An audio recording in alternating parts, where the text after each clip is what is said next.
Hey guys, welcome to the channel, welcome to the show. I'm Sri Lankan Sammi, retired in Southeast Asia.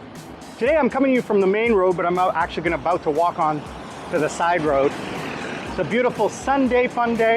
I thought I'd get out in the late afternoon, show you guys the main road, because I'm always on the back end where it's quiet. But I thought I'd come out here today. We're going to talk about toxic people. Toxic people in our lives, and how do we get beyond that, get past that? It's very easy. Well, I think it's easy to get rid of toxic people. You just get rid of them. But we're going to talk a little bit deeper about that today, right after this. Hey, I'm Sri Lankan Sammi. Let's talk about life after 50. Real talk, no BS. How I went from Canada via South Korea to now chasing my forever home in Southeast Asia. Join me for this next chapter. Hey guys, so toxic people, what does that mean? I don't really know. What I'm gonna say is getting rid of people who don't benefit your life. That's what I'm gonna say. Be it a work relationship, be it a job, be it a family member, or even a loved one, or even a partner, husband, wife, whatever. How do you get rid of them? What is the toxic part of that? Well, this is how I define it. And I'm going to define it based on my personal experiences. And I have two people who I've gotten rid of out of my life. I've been very lucky that the people who I allow in, I've been pretty smart about it. And I am friends to this day. I am friends with every single one of my ex-girlfriends, except for my ex-wife and one girl I dated in Korea, because she was mentally unstable. But otherwise, I still talk to my first girlfriend from when I was 16 years old.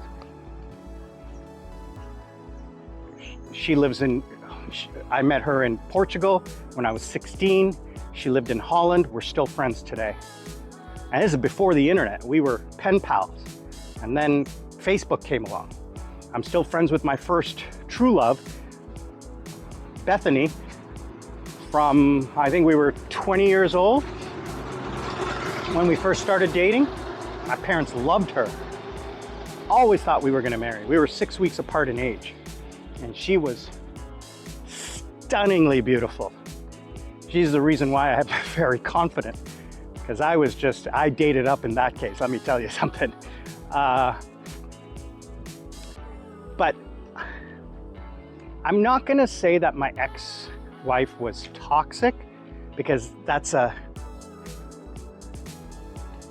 don't want to use the word incorrectly, because I don't know what it means.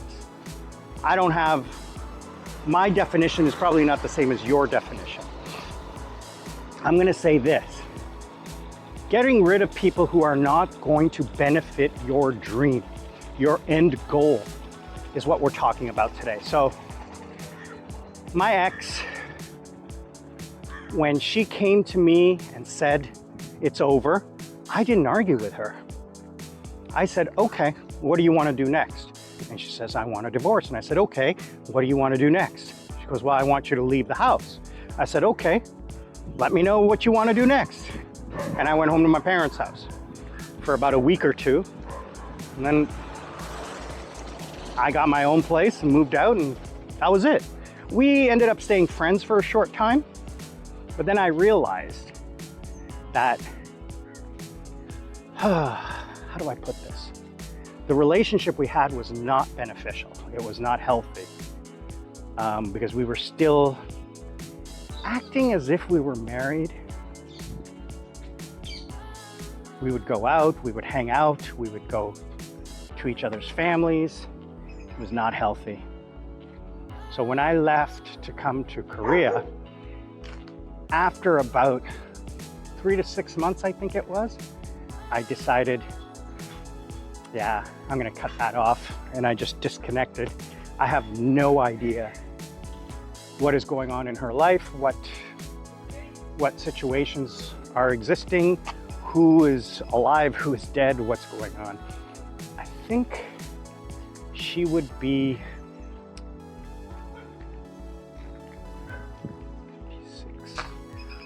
44-ish now, about, I think so. I have no idea. I don't even know. But I didn't get rid of it. I just felt that it was more important for my mental health to have a fresh, clean start, not to have those roots in the past hold me back. We all, it was a 10-year relationship from the time we started dating till the time we divorced. And then we were friends for like a year or two after. That's a big chunk of your life when you're 38 years old. That's half your adulthood. So, or half your life almost. Hey guys, Sri Lankan Sammi here. Thank you for watching the video. If you like what you're seeing, please think about subscribing and liking. Also, to help the channel get out in front of other people just like you, if you could comment, that will help the algorithm get it out there. And hit that bell icon so that you know when the next video is dropping. I truly appreciate that. If you want to sponsor me, scan the QR code right here, or click the link down below, buy me a coconut. Or if you are interested in life coaching, I offer that right here. Scan this QR code or click the link down below. I'm Sri Lankan Sammi, retire in Southeast Asia. We'll see you all on the other side. I met her, I was 26, 27 when I met her. I mean, I was only an adult for 10 years at that point. So I was immature, but what I want to point out is that it wasn't a bad thing. It wasn't a good thing. It wasn't helping, because we all want what we had in the past. We all talk about the good old days. We all talk about, I want to go back to when times were good. Why? Why didn't you make today good? And that's what I want to talk about, this toxic thing, is don't look to the past or to the present or think about what you're losing. Think about what you're gaining. So,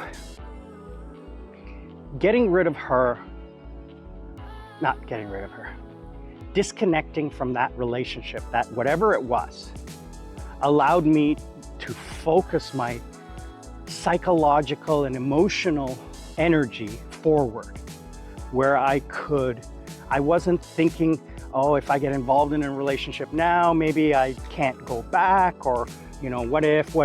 No. You become clear-headed. And when it comes to toxic people or relationships or those kinds of situations, I think it's important to have blinders on so that you're not distracted from the past and you're focused on the future. You're focused on what can be beneficial, what would be beneficial for you. Now, here's where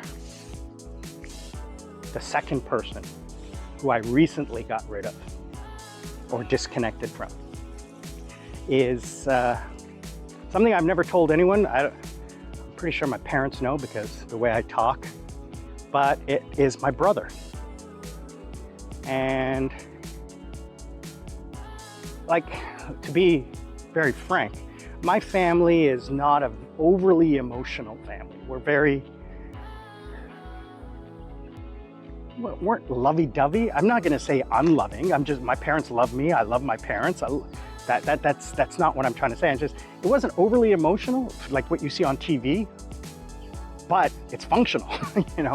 I don't know anyone close to me who has a functional family. My ex-wife, oh my God, that family was very dysfunctional. Her friends, there's just the stories I could tell you about her friends. Her best friend, like 5 or 6 kids. One of the brothers or sisters signed up a credit card for one of the other family members, used it, and then when the bills came, said, here you go, you pay it. It's not my name. Who does that? But they stayed a family in the same house. Who does that? Like, I don't understand. Or the one son moved his girlfriend into the house and she hid in the bedroom for years before they even knew she was there. Like, I don't understand. Anyway, it's not my place to judge, it's just whatever. Our family was very functional, but my brother and I never really got along until we became adults. We were opposites. I was an extrovert, he was an introvert. He liked ketchup, I liked mayonnaise. He liked Coke, I liked Pepsi. He liked brown beans, I liked green beans. Whatever it was the opposite. And I was a social butterfly, so I was always out and about, and he was studious. You know, he studied. I didn't have to study to get my grades. So we were opposite, and we were 2 years apart. So recently, up until when we became adults, we became close, but I noticed that over the last few years, which, you know, I barely see him. I see him once every 2 years, once every 3 years. I don't want to say anything too disparaging or too personal. It just, let's put it this way. I have chosen to be happy. I have chosen to enjoy my life. And I've talked about this, getting rid of stress in your life. I got rid of financial stress. I got rid of health stress. I got rid of emotional stress. And now it's psychological stress. So I have chosen to not,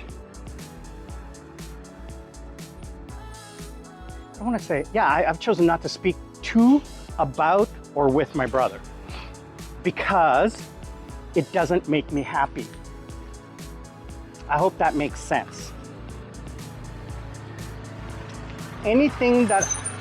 There's no reason why I should talk to him. There's nothing in our lives which requires me conversing with him. Even when it comes to my family, even when it comes to my parents, I have no reason to talk to him. One of the reasons why I'm going to Cebu, I was supposed to only go for 2 months, why I'm going for 5 is because he's coming, and I choose not to associate because it doesn't make me happy. Talking with him causes me stress because of the way he acts. I'm not going to get into specifics or anything like that. It's, I guess, a little too personal, but I want to reveal why I think the way I do. And that's important for you guys to understand my background. Why I think disconnecting from toxic people or people who don't make you happy is important to your future. Because they're only going to hold you back. They're only going to tell you things that you don't want to hear. And when you hear it from someone who is kind of close to you, it kind of like puts you, oh yeah, you know, I think you might be right. So it disconnects you from your goal, your adventure.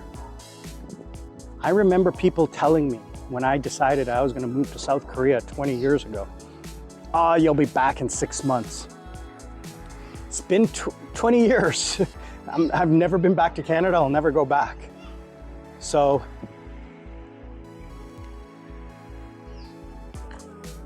what I want to say is,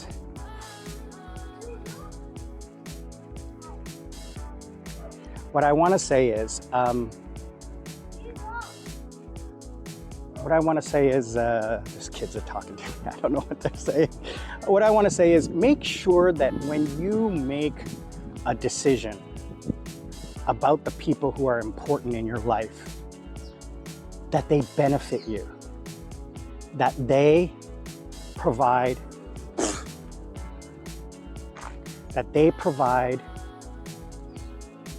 a benefit to your end game, that they support you. I think that's why Lady Sarah and I are such close friends. The main reason it doesn't hurt that she's stunningly beautiful woman. I don't mind hanging out with beautiful women. But the fact that she's supportive and she wants nothing out of it. It's not like she's my partner, but she supports my ideals. And she's constantly saying, that's a good idea. What are you gonna do?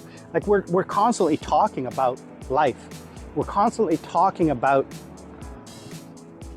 my plans, like this YouTube channel. I mean, you guys have seen her before on the old channel. And coming up in October, she's gonna be a big part of the new channel. We're gonna be talking quite a bit with her and asking her questions and talking to her about her future, because she has come to some realizations as well. I'm gonna let her discuss that, and that's the topic for another day, you know. But I don't know. Do you guys have any comments? Let me know. Like, what is a toxic person to you?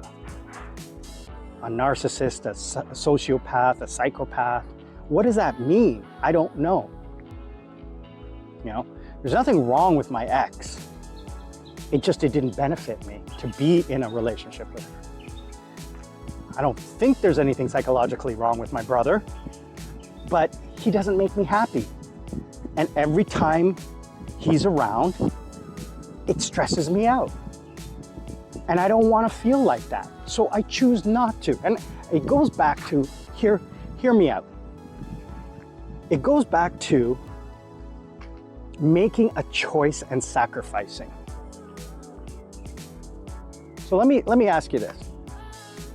Hot, spicy chicken wings are amazingly delicious. We all love to eat them.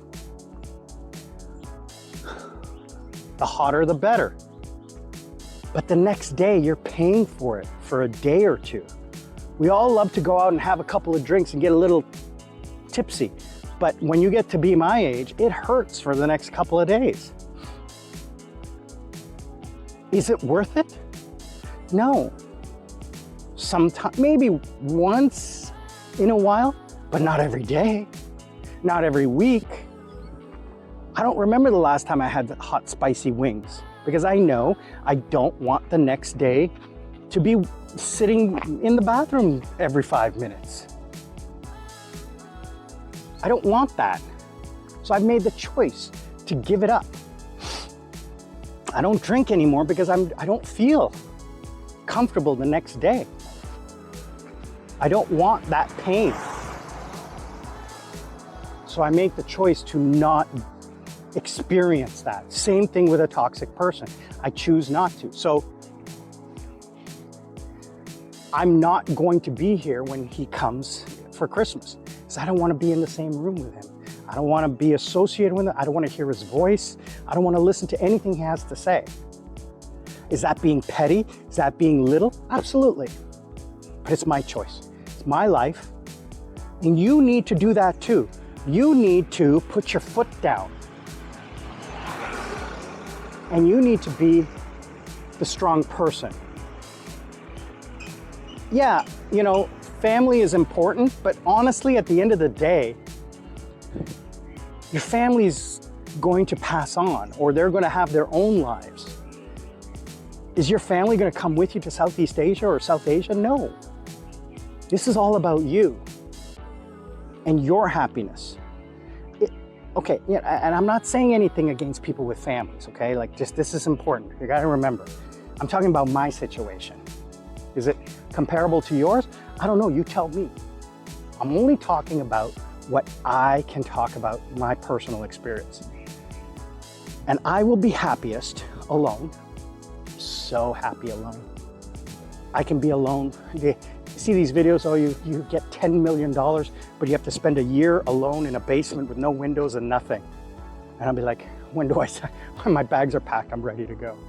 NASA says, oh, Sam, you know, there's a spaceship going to another star and it'll take 20 years, but you can't come back. I'm like, my bags are packed, when do we leave? You know, like, I have no fear of being alone. None.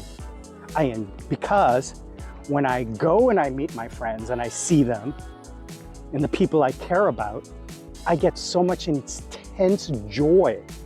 Now people say, well, why can't you have that all the time? Because it's not possible. That's called marriage. And no marriage is 100% happy. It isn't.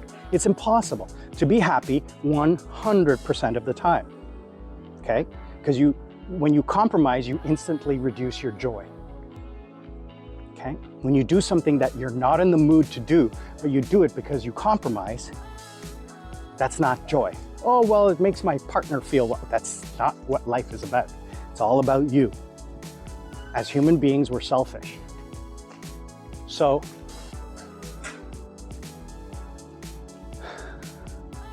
this trip coming up in Cebu, I just got another good news. My friend Laura's coming. So I have Lady Sarah coming the first 2 weeks. I have my friend Anuj coming the second 2 weeks. And then I'm meeting my friend Laura at the last week, another friend from Korea.